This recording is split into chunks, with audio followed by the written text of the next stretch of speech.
Hey guys, welcome back to the channel. Thanks for stopping by and checking out this video. I appreciate it. If you get a chance, please like and subscribe. Okay, before we get into the video, I do have to say this. I get it. I think asking for permission for a suppressor to put on your firearm is ridiculous. Not only that, having to pay for that permission is even more ridiculous. However, it is what it is. It's where we're at. I don't agree with it. I think it's ridiculous. It needs to be abolished.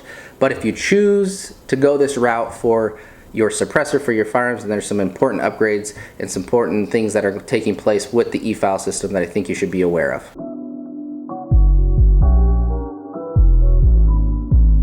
So a really quick breakdown if it's your first time or you're not aware of what's going on with the e-file system or even the different forms that the AFD has on their website that you can file for when it comes to a suppressor. I'm usually a Form 1 guy with the Form 1. I manufacture my own suppressor. I usually go through a company like QuietBore. They send me the kit. After I get my approval from the AFD, they'll send me the kit. Once I receive the kit, I drill the baffles out and the front end, and voila, it becomes a suppressor, and I can put it on my firearm.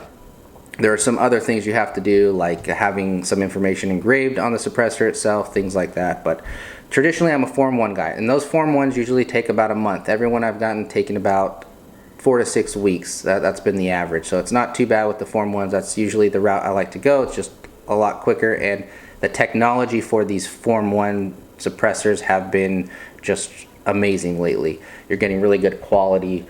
Unfortunately, you do have to drill them out yourself, but once you do it a couple times, it's just not that bad. Okay, so with the Form 4s, that's if you walk into any local gun store and you purchase a already made suppressor from Surefire or any other company that's producing suppressors. Now, when you purchase that suppressor stays with your local gun shop. They send your information off to the AFT, and you have to wait. It's just a waiting game. When I do a Form 4, I put it in my head, I will see this suppressor hopefully in 12 months, 12 to 15 months, a year. That way, if I get it back sooner, amazing, exciting. If I don't, then 12 to 15 months is probably going to be the average when I will see that suppressor again. Some people get lucky and get them back in 4 or 5 months. It's probably pretty rare, but it does happen. Now, with the e-file system online with the AFT, they allow for you to go on electronically, and you'll have to fill out the application with a pen and then mail that out. But the e-file system is part electronic, and then you have to do some things where you have to mail it in. Where the upgrades are coming in for the Form 4 e-file system, they're going to put everything on their website and upgrade that software system when it comes to filing for your Form 4, which allows for the process to be a lot faster. It's just streamlined. What I'm hearing from the AFT and what I'm reading is that it's probably going to cut the process for Form 4s down to around 4 months. Don't take my word for it. I would say it's probably going to be more than that, but less than what the average has been.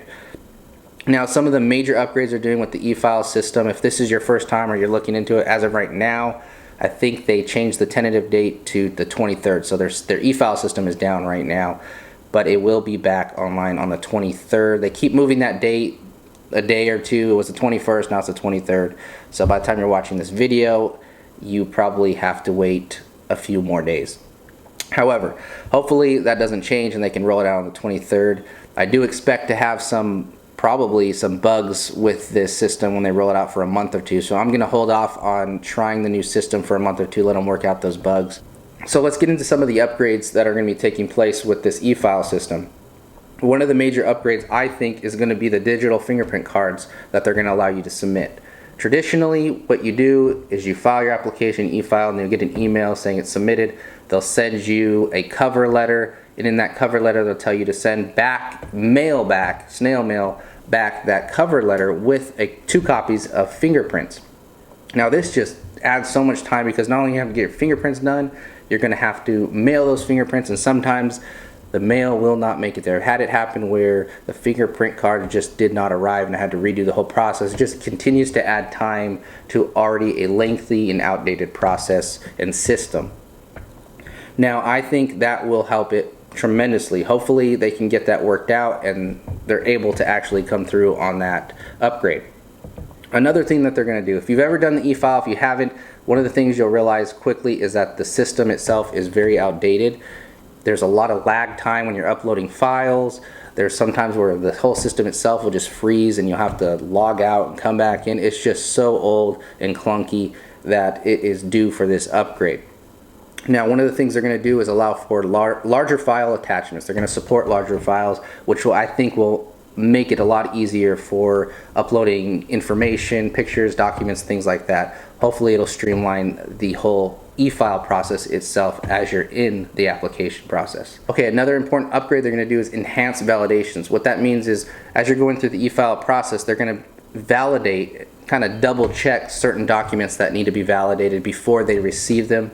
That way, when they receive them, they know they're good to go. A lot of times you can get into a situation where they'll receive all your information and you won't even hear back from them from a long time. You'll have to call up there and say, hey, what's going on with my application? They say, oh, we need this information, or we just need more information, period, or you to clarify some information for us, which again adds to this whole process of already a lengthy process.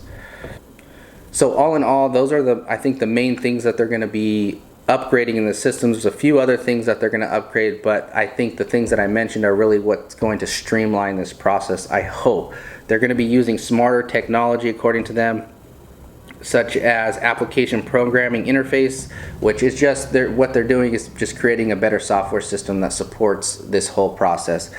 So all in all, I really do hope this speeds up the process for the e-file system, especially when it comes to Form 4s. My suggestion would be to wait a little bit, let them work through the hiccups that they're definitely going to get when rolling out this new software. Hopefully they can get it going smooth, and then I think when that happens, we are going to be seeing those closer.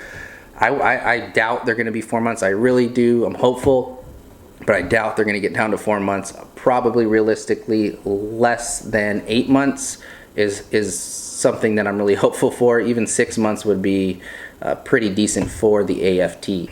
There are some things you're going to have to do if you already have a e-file profile with the AFT.